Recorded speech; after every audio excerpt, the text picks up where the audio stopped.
Everybody. What we're doing here is we're working with positive and negative space, and what I'm doing is I've actually got I have an orchid, and behind it I have actually the flashlight on my phone.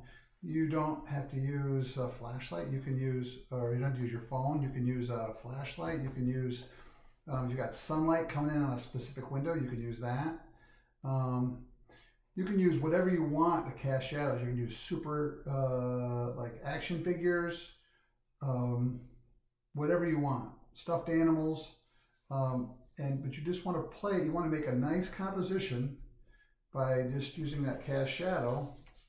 And my advice is you want to have you don't want to have somebody holding it. You want to actually have it set up so it's not moving. You don't want to have your Great Dane helping you either. Thank you, Scout. Now, I like this composition, so I'm going to just trace this just like this.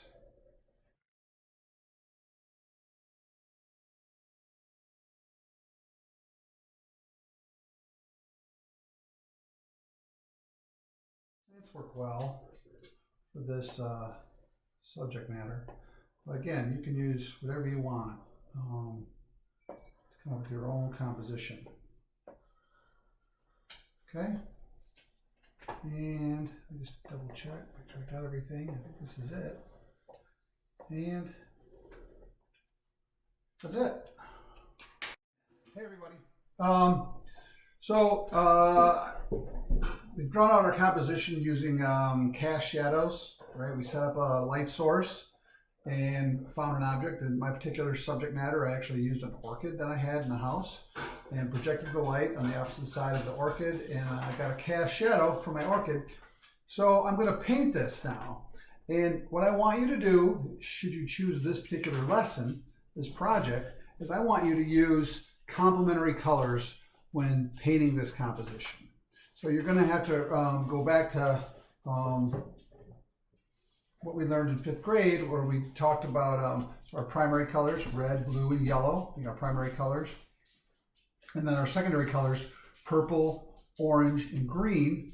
And so then we know that red's complement is green, blue's complement is orange, and purple's complement is yellow, right?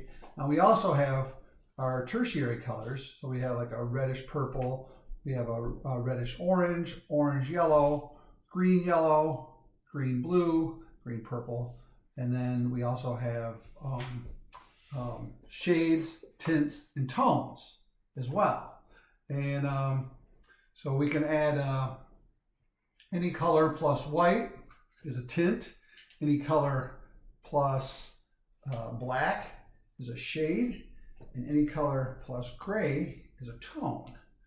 Okay, so what I've decided is I want to use, I want to do a purple, kind of a purple and yellow for my complementary colors. And so I am going to mix this red and this blue for starters.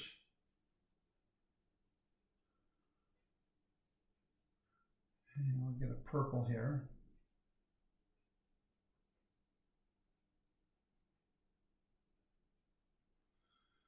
And then I'm going to add in, I want to add in a little bit of yellow.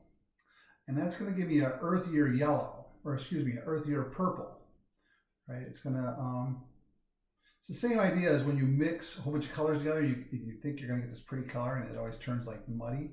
It's the same sort of principle. So I'm going to add a little bit of this yellow. And then I want this to be sort of a pastel color. So I'm going to add a bunch of white.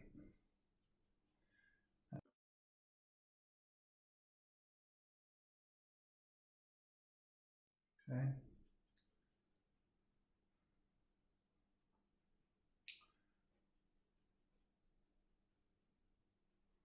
So you want to have enough paint so that you can complete the whole composition. So we'll pull it more white in here. And then I'm going to add a bunch of white. Hey, by the way, so I ran out of palettes, right? I ran out of the palette paper. I had like 3 of them in my kit. And so once you run out, what you can do is you just get a magazine and you use the, it's called coated stock. What it is it's the shiny paper. And you're going to use that for your palette, okay? So I'll add some water to this. And the water is just going to make this flow a lot nicer.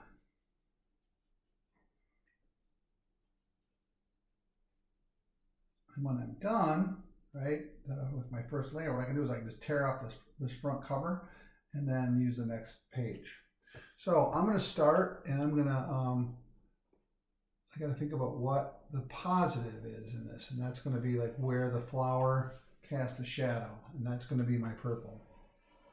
And you'll see like just how, by adding the water to the paint, how,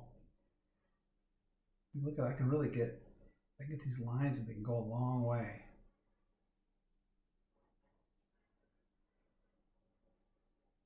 Right? And you have a lot of control with something like this.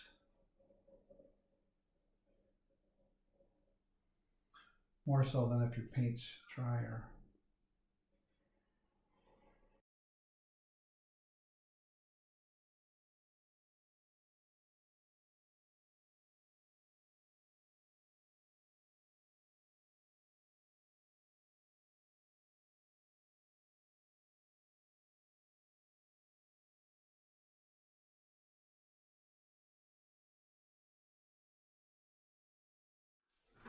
So once I get this first layer painted, I'm going to want to let this dry.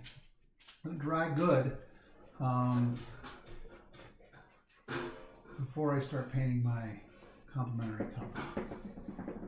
So I'm actually going to stop right here, and I might even go back in and put in another coat of this.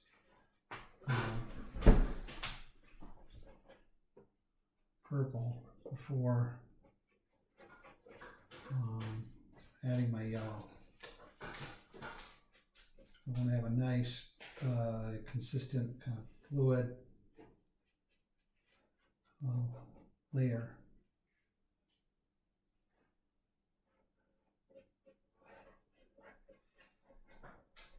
Just to be about the shadow.